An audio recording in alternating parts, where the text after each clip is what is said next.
أهلا وسهلا بكم. النهاردة كانت انتخابات نقابة المحامين.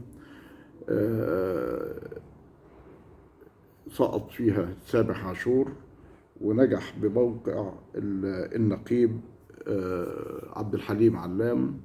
والحقيقة إنه لو عايز تتعلم الصحافة وإزاي تكتب الخبر ده هتكتبه بسقوط سامح عاشور وليس بنجاح عبد الحليم علام. هقول لك ليه بعد كده.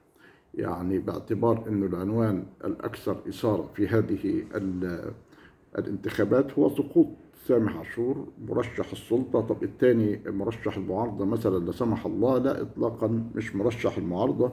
إنما الحقيقة الخطر الأكبر على نقابة المحامين كان يتمثل في نجاح سامح عاشور بدورة جديدة. وسقوط سامح عاشور الحقيقة هو إنهاء لمرحلة، وهو رسالة للسلطة التي صنعت سامح عاشور على عينها. ودي مسألة بتفكرني بانتخابات سنة 2000. سنة 2000 الخاصة بالانتخابات البرلمانية، انتخابات مجلس الشعب في سنة 2000. هذه الانتخابات اللي هي كان أول صدر الحكم بتاع المحكمة الدستورية العليا بفكرة قاضي لكل صندوق، والتي أسميناها بأنه الإشراف القضائي المنقوص على العملية الانتخابية. في المرحلة دي الحقيقة كانت أحزاب المعارضة انتهت تماما، وقد بدأ العد التنازلي لانتهاء المعارضة من سنة 1990. وفي هذا العام بدأت أحزاب كبيرة زي حزب التجمع انها تبيع بالرخيص. اليسار كله باع الحقيقه بالرخيص، ومقعد مش عارفه في مجلس الشعب بالتزوير لخالد محي الدين، ومقعد في مجلس الشورى هناك بالتزوير، وهنا بالتعيين لرفعت السعيد الامين العام لحزب التجمع الوطني التقدمي، حاجه كده بالرخيص. والاحزاب كلها كانت خاضت، يعني كانت طلعت من المعادله السياسية ومش عاملة حسابها لهذه اللحظة. في هذه اللحظة اللي حصل إنه الحزب الوطني كان في ناس لأول مرة يتمردوا على قرار الحزب الوطني باستبعادهم، ودخلوا الانتخابات على قوائم المستقلين. والمنطق دايما انه الحزب الوطني اللي بيخرج على الالتزام الحزبي لديه ما يلزموش، يعني هو حزب كبير او هكذا كان يتخيل، وحزب يعني ما ينفعش ان هو يستبعدك من الترشيح وانك انت ترشح نفسك خروجا على الالتزام الحزبي. لكن كانت المسألة هنا حالة تمرد واسعة. ترشح على أثر ذلك في هذه الانتخابات عدد كبير جدا من أعضاء الحزب الوطني ومن نواب الحزب الوطني السابقين ومن الناس الذين كانوا يبغون الترشح على قوائم الحزب الوطني. طبعا الناس ما لقيتش قدامها أحزاب معارضة. صحيح إنه الدكتور نعمان جمعة كان فاز حديثا بموقع رئيس حزب الوفد بعد رحيل فؤاد باشا سراج الدين، فما كانش مستعد. عمل صور كده ونشر صور عنده فيما اسمه بمعركة 100 مقعد، لكنه الحقيقة تقريبا خد له 3-4 مقاعد، كان منهم محمد عبد العليم في كفر الشيخ. انما ما كانش فيه استعداد. لا حزب الوفد ده كان شغل يعني تمثيل مشرف في الانتخابات ليس الا. لا حزب الوفد كان مستعد ولا الأحزاب الأخرى كانت مستعدة. قلت لحضرتك إنه هذه الأحزاب كانت خرجت من المعادلة السياسية تماما. واللي حصل في هذه الانتخابات إنه الناس أو المواطنين أو الشعب أو الناخبين ادوا الحزب الوطني يعني قلم على صفعة على قفاه، وانتخبوا الناس اللي هم خرجوا على الالتزام الحزبي. وكان الحزب الوطني قد أعلن حين ذاك أنه لن يضم إلى صفوفه الذين خرجوا على الالتزام الحزبي، لكنه اضطر في هذه الانتخابات الحزب الوطني جاب 36.5% تقريبا. يعني كانت رسالة الحقيقة للقوم انه المسألة بدأت في العد التنازلي للحزب الوطني، لكن ما استوعبوش الرسالة او استوعبوها بشكل معاكس، لأنه هذه الانتخابات كانت بداية صعود جمال مبارك داخل حزب الوطن وتأسيس ما سمي في بلجنة السياسات، اللي هي عملت انتخابات 2005 وانتخابات 10. 2005 الإخوان فازوا ب 88 مقعد، كانت خلاص الإخوان كانوا استعدوا لفكرة الإشراف القضائي على هذا الإشراف المنقوص على العملية الانتخابية. لكن القصة انه ما حدش ولا الاخوان نفسه كان خدوا 17 مقعد، 18 وطلع جمال حشمت بحكم المحكمة، فبقوا 18 بقوا 17 مقعد في 2000. انما الاغلبية كانت من حظ المتمردين على الحزب الوطني. لكن صفوت الشريف اللي كان امين عام الحزب الوطني حين ذاك، كان تقريبا لسه ما بقاش امين عام، كان يوسف والي الامين العام في 2000. صفوت الشريف قال لك ان احنا نعم حققنا الاغلبيه المريحه، لانهم ضموا هؤلاء الذين تمردوا على قرار الحزب، او ضموا معظمهم، وبالتالي حقق الحزب الوطني هذه الاغلبيه. ودي كانت رساله للناس انه دود مش منه فيه، وانه الناس اللي هم تمردوا على الحزب الوطني دول ما تملوش ايدكم منهم. كان عندنا واحد في انتخابات 2005 خاض الانتخابات والشباب حلفوه على المصحف انك لو نجحت كان مستقل، وكان نائب الدائره واخو عبد الحليم علام، كان نائب بقاله كام دوره في الانتخابات، وكان هو مرشح الحزب الوطني على مقعد الفئات، وده اساسا دخل ضده مستقل، والشباب حلفوه على المصحف انه هو اساسا لو نجح مش هيدخل الحزب الوطني، واقسم ثم انه نجح وانضم للحزب الوطني. الناس اتعلمت الرساله بانه دود المش منه فيه، وانه الناس دي اساسا لا يمكن ابدا ان تكون تعبير عن اي شيء. ده اللي بيحصل دلوقتي في انتخابات، او اللي حصل النهارده في انتخابات نقابه المحامين. احنا دلوقتي في سنه 2000، او دي مساله بتذكرنا باللي حصل في سنه 2000 في انتخابات مجلس الشعب. الناس ما لقيتش مرشح. الحقيقه في مشكله حقيقيه، اللي هي الناس بتتردد، الناس اللي هي يعني ممكن تحط ثقتك فيها بتتردد في امام العمليات الضبابيه، وانها بتبقى لديها هواجس قد لا تكون موجوده.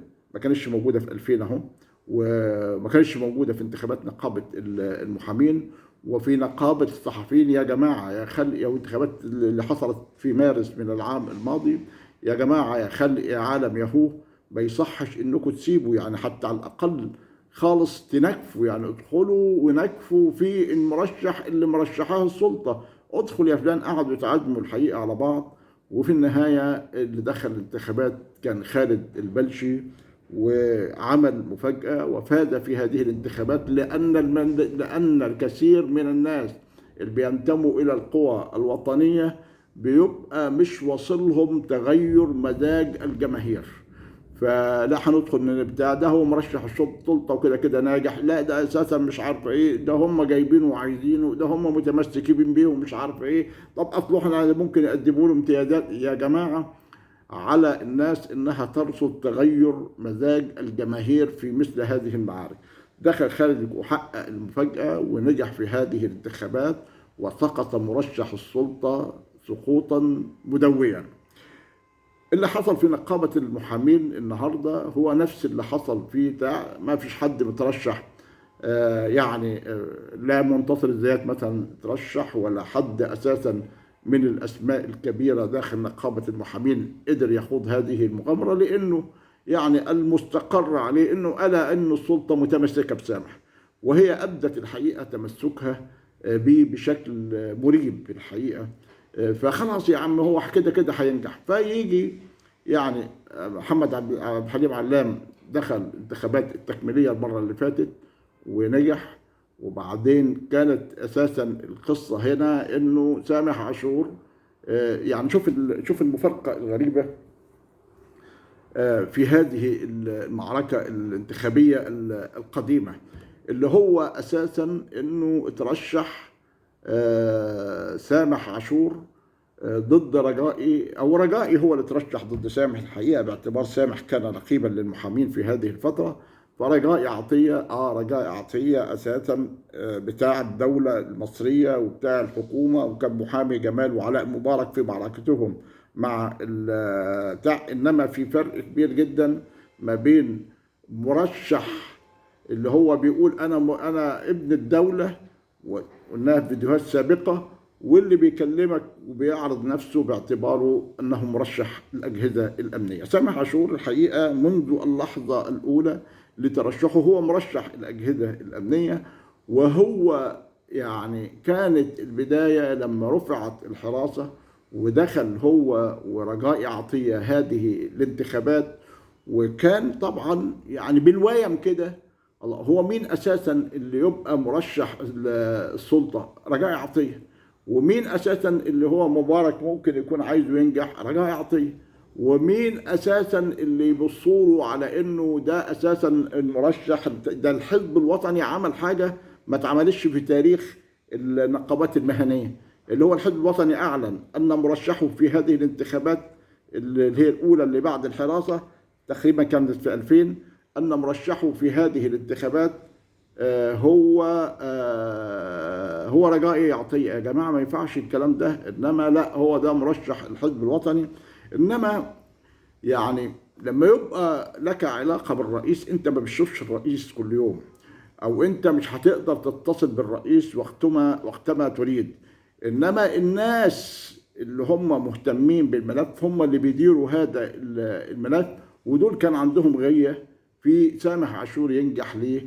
لانه سامح عاشور هنقدر احنا نكلمه، وهنقدر احنا نشغله، وهنقدر احنا نقول له، ومش هيتمنظر علينا منظرة رجاء عطية الله يرحمه، ومش هيبص لنا على انه هو علاقته بالرئيس. وكانت في فريق حول الرئيس مبارك، اللي هو طبعا البوابة الأخيرة كان زكريا عزمي، وبعدين يجي بعد كده بشكل او باخر الدوائر القريبه، فتحي سرور على وزير العدل، على دول المهتمين بملف نقابه المحامين، على فتحي سرور على وزير العدل، على مين تاني؟ في حد تاني، على كمال الشاذلي، على الناس دي. فدول اساسا ما كانوش عندهم استعداد انه حد يجي من بره من الخلف ويخترق هذه الدائره ويبقى ليه علاقه بينه وبين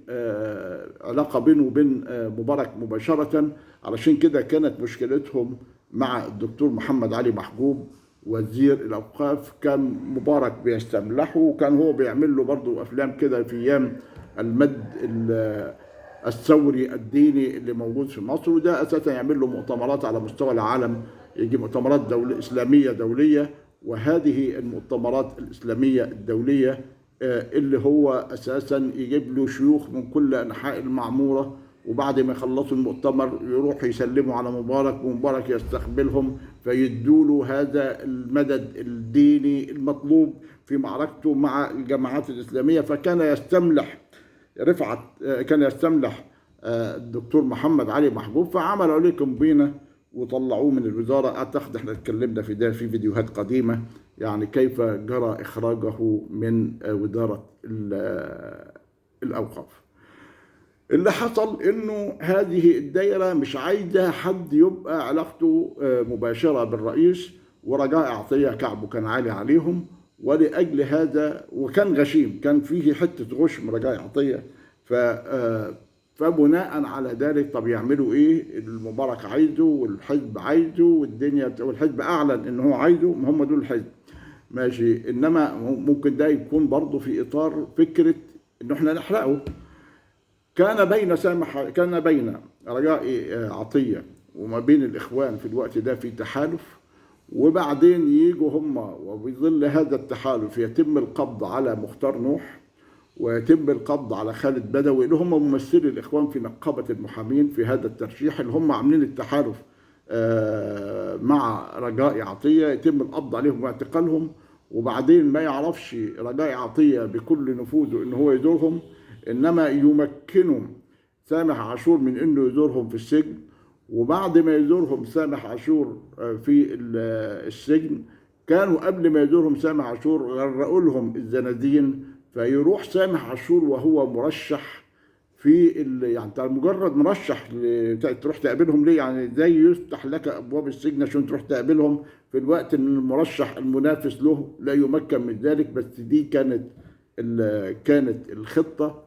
واللي حصل انه راح زارهم سامح عاشور، وطلباتكم ايه؟ عايزين بطاطين، دخلوا لهم بطاطين. يا ده انت السيد ده ولا رئيس مصلحه السجون هتعمل ده؟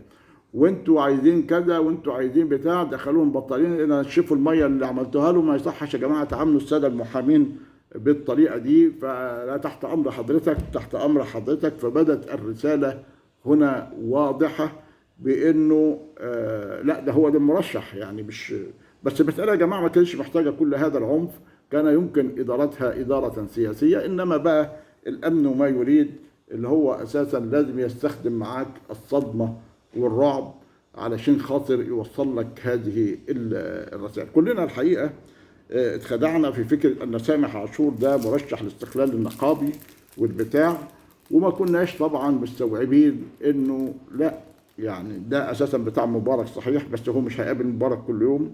ومبارك اساسا يعني في ناس، هقول لحضرتك، في ناس اساسا ايديها في الملف، وفي ناس ما تعرفش تعمل الاجراء.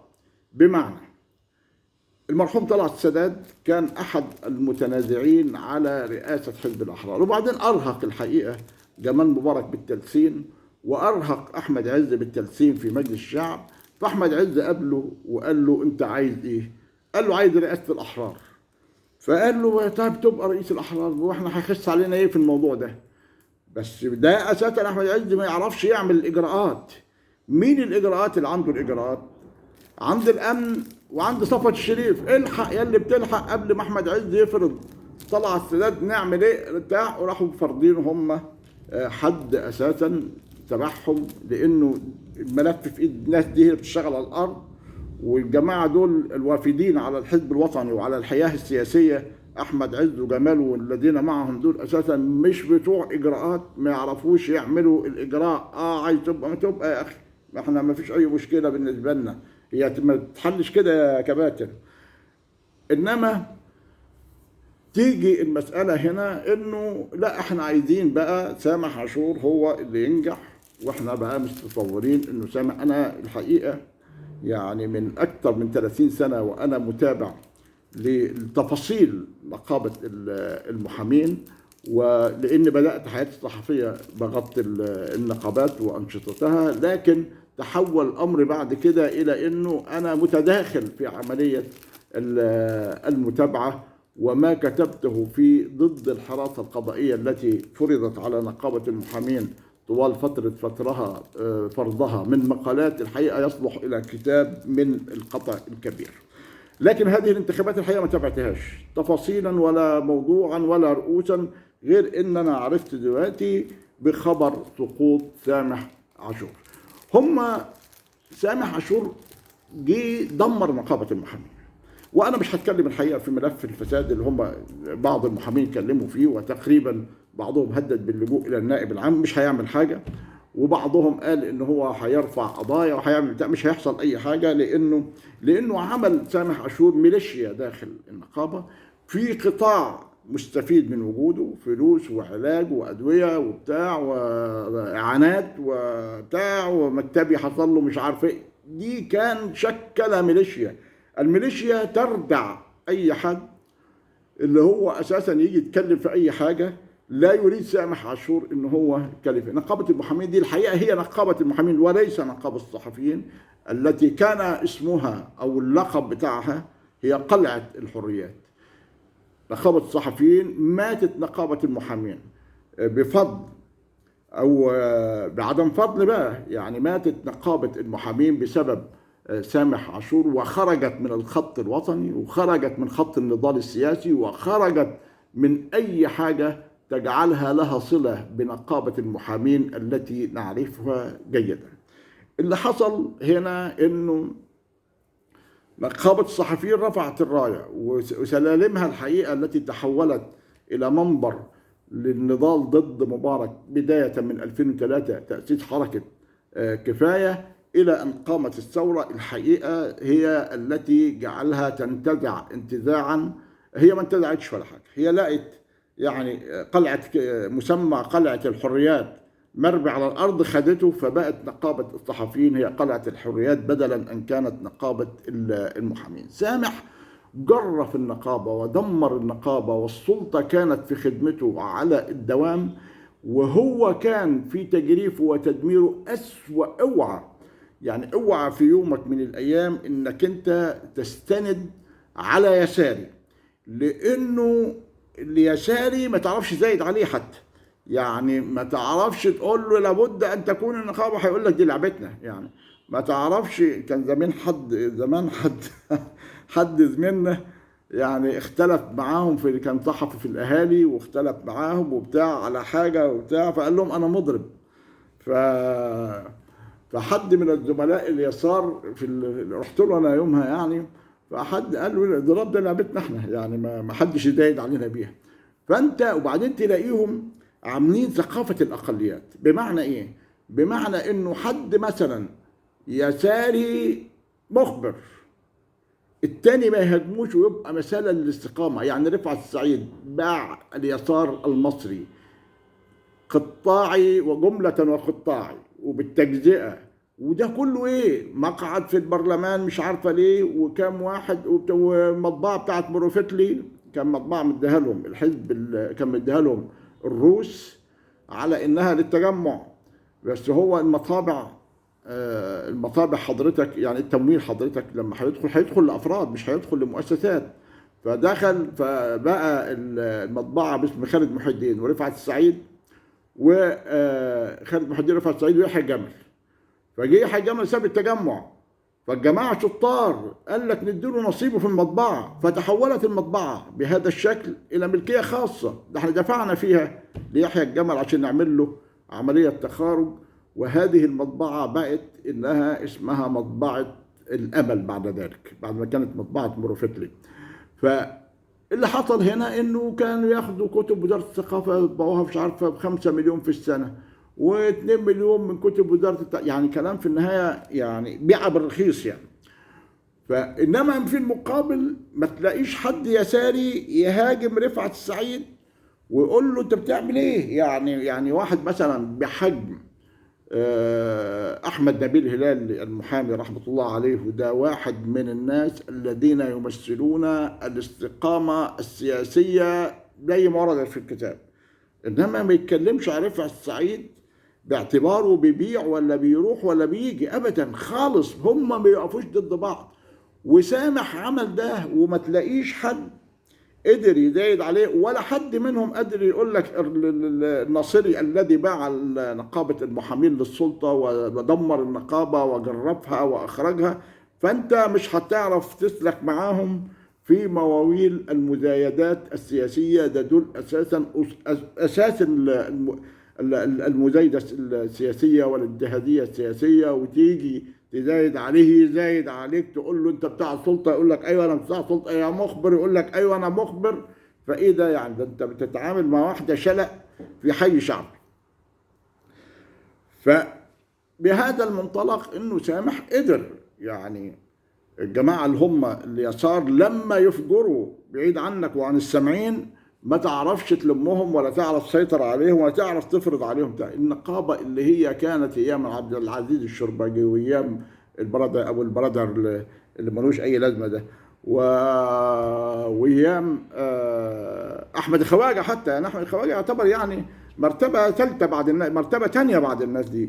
انما حتى في ده حتى ده يعني بقى كانت النقابه في عهده، لانه الخواجه في النهايه ما هوش يعني هو كان يقول لنا وفد وبتاع، وكان فؤاد سراج الدين يحاربه من اجل ذلك. انما كانوا دايما يقولوا انه كان في الاتحاد الاشتراكي، اصله كان في الحزب الوطني، وهو يقول لك الراجل يطلع عضويتي في الحزب الوطني وفي الاتحاد الاشتراكي وهكذا. فالقصه فين؟ انه يعني ده رجل في النهايه رجل دوله. لما تيجي تقول له انت اساسا بتاع الحزب يقول لك لا انا عمري ما كنت في الحزب الوطني، وانا بتاع وانا ضد الحكومه في المكان. يعني ايه؟ تروح للناصري ولا اليساري وتقول له يا مخبر يقول لك ايوه انا مخبر، يا بتاع الام ايوه انا بتاع الام، اي خدمه. طب هتقول له ايه بعد كده؟ يعني ايه اللي بعد كده؟ سامح عاشور الحقيقه تبين انه هو بتاعهم، اللي هو دخل النقابه كسرها دمرت. حتى ثورة يناير قامت ونقابة المحامين مغلقة خارج كردون النضال السياسي في البلد. يعني فإنما وعامل ميليشيات تردع أي حد ممكن يعني عايز يحط النقابة على مسارها الطبيعي. فييجوا طبعا، هو في أحسن من ده؟ فيش أحسن من ده. فيجي يدخل النقابة فيقف معاه في كل انتخابات. والحقيقة إنه القوى الأخرى لم ترشح حد عليه القيمة. فدخل لما سقط رجاء عطية سقط مرتين في مواجهة سامح عاشور. فلما جه في الانتخابات اللي بعد كده اللي حصلت بعد الانقلاب العسكري، والسلطة برضه الحالية كانت واقفة مع سامح عاشور، فيسقط سامح عاشور وينجح رجائي. بس كان الراجل كبر بقى، ما عادش هو رجائي. ده هو حتى كان قبل كده كانوا بيعايروه في المحامين بانه كان حاكم قضاء عسكري، والراجل يقول لهم لا انا محامي اصيل ومش متاصل وبتاع، وبيدي دروس في القانون ويعمل كتب في القانون والبتاع. انما لسه فاكرين له لما كان شاب صغير مجند ولا بتاع انه كان في القضاء العسكري وبتاع. بعد ما حصل الانقلاب كان يفتخر بانه هو كان بدأ حياته يعني منتميا الى القوات المسلحه، لم اصبح الامر يعني بدعاء. انما ما هواش اللي هو اساسا غشيم ما يعرفوش يشغلوه. يعني ما هو مكرم مشي ليه من المجلس الاعلى للاعلام؟ ما هو مشي لانهم كانوا عايزين يجعلوه شيخه، هو مش بتاعهم ماشي. بس في يعني انا مش عارف الحقيقه. انا ده نقطه باجد نفسي عاجزا على اني اوصلها للناس. ايوه يا سيدي، بس مش كل الناس. ما ابراهيم نافع كان بتاع السلطه وكل حاجه، بس شايف نفسه راسه براس اي وزير من الكبارات بتوع النظام. يعني طالما انه يتعامل مع مبارك بشكل مباشر شايف نفسه. انما يعني الدوائر صفوت الشريف بتاع، طب ينجح صلاح منتصر بتاع الحكومه ولا ينجح رجائي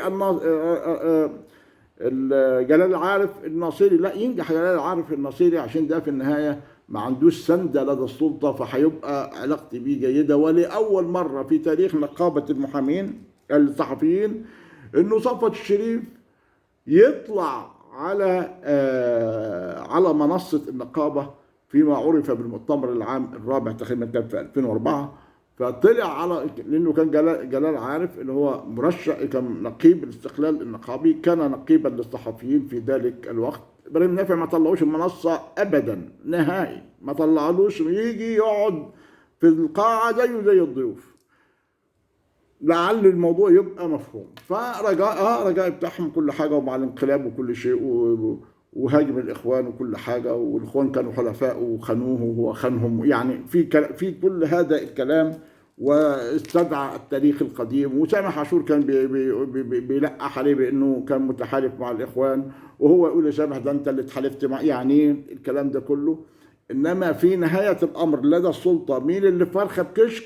هو سامح عاشور، مش رجائي عطيه. من انه رجائي مش هنعرف نعمل منه اللي احنا عايزينه. التاني مش بنطلب منه، التاني بينفذ. يعني عارف فين خط الطريق ما تريده السلطة وأجهزتها وعايز يعمل ايه، فيدخل يفعل ده بدون طلب منه. وعنده ميليشياته اللي هي أساسا حضرتك هذه الميليشيات هي اللي تحميه. فيجي لما سقط يعني انت جاي تاخد محامي، يعني أصول، في حاجة اسمها الأصول. يعني انت عايز تعين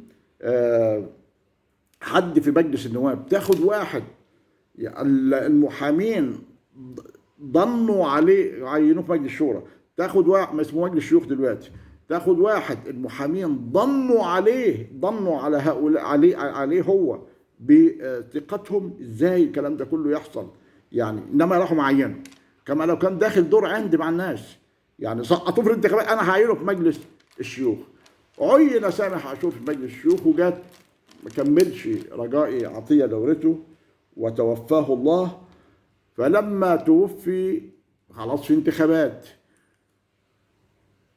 علام كان من رجاله سامح عاشور، وعلام كان من رجاله الحزب الوطني وقبل الثوره، وعلام كان دراع سامح عاشور في اسكندريه. انما سامح عاشور الحقيقه يعني لا يعيش له أنصار إلا الأراضيش، يعني ما يعرفش يتعامل مع الناس الكبيرة أو اللي يكبر حتى من الناس. فما عرفش اختلف مع اسمه ده هو مع عبد الحليم علام. بالمناسبة عبد الحليم علام متزوج إحدى بنات الشيخ أحمد المحلة، وما تفهمش مثلا في مرحلة التزام لما كان شاب ولا حاجة بالشكل ده كله فتزوج بنته، ماشي. إنما الحقيقة إنه بعد كده كان في الفترة اللي كان فيها جمال مبارك وأحمد عز وبتاع في الحزب الوطني، كان هو يعني شغال لهم قبضاي في اسكندرية. انما اللي حصل انه هذا الخلاف اللي حصل بينهم ترتب عليه انه اراد عبد الحليم علام انه هو خلاص ينافسه، فنفسه في الانتخابات، فالناس قرفت من سامح، والسلطة مش قادرة تستوعب ده، وانه الفترة اللي كانت بتعاند فيها خلاص انتهت يا جماعة، مش هينفع. فسقط. فسامح عاشور اساسا ما عملولوش الاجراءات الكاملة في ذلك الوقت، لانه قدم استقالته من مجلس الشيوخ علشان يدخل انتخابات، عينه في الجنة وعينه في النار. قدم استقالته عشان يدخل الانتخابات، فاتضح انه القضاء قال لا ما ينفعش الكلام ده، انه هو استقالته لابد انها تقبل علشان خاطر يمكنه انه هو مش فقط انه يقدمها فيدخل الانتخابات النقابة، لا ده يجب ان تقبل هذه، وكان مجلس الشيوخ ما يقبلهاش، كانوا معلقينها له بحيث ينجح يبقى يعني ايه ما فيش حاجة حصلت. انما اللي يعني ده هو عينه في الجنة وعينه في النار، وهم يعني عايزين يبسطوه اخر انبساط. فطلع في هذه الانتخابات التكميلية، وجه هذه المرة راح دخل الانتخابات، لا عملوا له إجراءات سليمة، وقدم استقالته لمجلس الشيوخ وقبلت الاستقالة وخاض الانتخابات. وجه بعد كده بعد ما خاض الانتخابات سقط. النهارده تلك أمة قد خلت، مرحلة خلصت يا جماعة، يا أهل الحكم، يا عالم، يا هو، يا ناس. يعني الفكرة التي كنتم فيها شوية تقدروا تعاملوا مع الناس، وشوية انه الناس عامله لكم هيبة وعامله في حالة، الناس زهقت. وبناء على ده نجح سقط سامح عاشور. الخبر سقط سامح عاشور، وليس الخبر خبر بمفهومه الصحفي، سقط سامح عاشور، وليس الخبر نجاح عبد الحليم علام. طيب ايه اللي حصل؟ اللي حصل الحقيقه انه مرشح السلطه عيني عينك هو اللي سقط. هتقول لي اصله عبد الحليم علام، هقول لك ده يمثل بالظبط الجماعه اللي هم كانوا متمردين على الحزب الوطني في البتاع في 2000، وبعدين يعني الاخوان هم اللي استعدوا الحقيقه في 2005. فضلت احزاب المعارضه حاطه ايديها في الميه البارده، وفضلت حاطه ايديها في الميه البارده لغايه دلوقتي، وانتهت المعارضه وقويت شوكه الاخوان نتيجه انه اضعاف الحياه السياسيه واضعاف التعدديه وبتاع، كسر الاحزاب كلها، نظام مبارك كسر الاحزاب كلها لغايه لما قامت الثوره ما لقيناش حاجه على بعضها، يعني ما لقيناش يعني ازاز بتكسر، لا في احزاب تقدر تشد بيها بتاع، ولا تقدر تعمل حتى تجربه ديمقراطيه صحيحه ولا اي شيء من ده، ولا عندك اي كيانات ولا عندك اي حاجه. واحزاب المعارضه اللي بتشتغل اللي بادئه من 77 واللي من 80 واللي من فيما بعد ذلك بقليل، يعني جايه تتكلم تقول لك احنا عايزين فرصه قبل اجراء. انت فرصه مين يا حاج؟ ما انتوا اساسا بقالكم 30 سنه بتشتغلوا ما خدتوش فرصتكم، ده تبقى مصيبه سودة متنيله ب 60 نيله. انما خلاصه القول في هذا الامر انه هذه انتخابات لها ما بعدها، انما الذكي في السلطه اللي يستفيد من هذه الدرس، ولا اظنهم على هذا المستوى من الذكاء، لانه فكره الراجل ده غش، يعني دي ناس غشيمه، يعني اسمه يقول لك غشيم ومتعافي، فدي ناس غشيمه ومتعافيه. فانما العاقل في القوى الاخرى اللي يعرف انه دي رسائل من الناس، من الناخبين، من الشعب، والمحامين جزء منه، زي ما كانوا الصحفيين قبل كده جزء منه، واعطوا درس قبل عام للسلطه، مش انت اللي هتجيب لنا اي حد فنختار لاي حد، لا يعني تخيروا لنطفكم. فالمساله ببساطه شديده جدا، اما انه يعني الناس تستوعب هذه الرساله القوى الوطنية والقوى السياسية والناس اللي همها مستقبل بلدية تستوعب هذه الرسالة، فتستعد في المرحلة القادمة لمعارك من هذا النوع كثيرة، وإما أنها تستسلم في سكة عم هم اللي عايزينه بيجيبوه، واللي هم أساسا بيحبوه بيعملوه، وهو بتاع حالة الضعف والاستكانة وفقدان الأمل وفقدان القدرة على الخيال وعلى الإبداع الحقيقة، التي ستورد البلاد مورد تهلكة اللي هو يجي في لحظة تبص تلاقي الدنيا قدامك فراغ، وتدخل يملى الفراغ ده ناس تانيين مش انت، واللي حصل يتكرر من جديد كما تكرر من قبل. اشوفكم فيديو اخر، والسلام عليكم.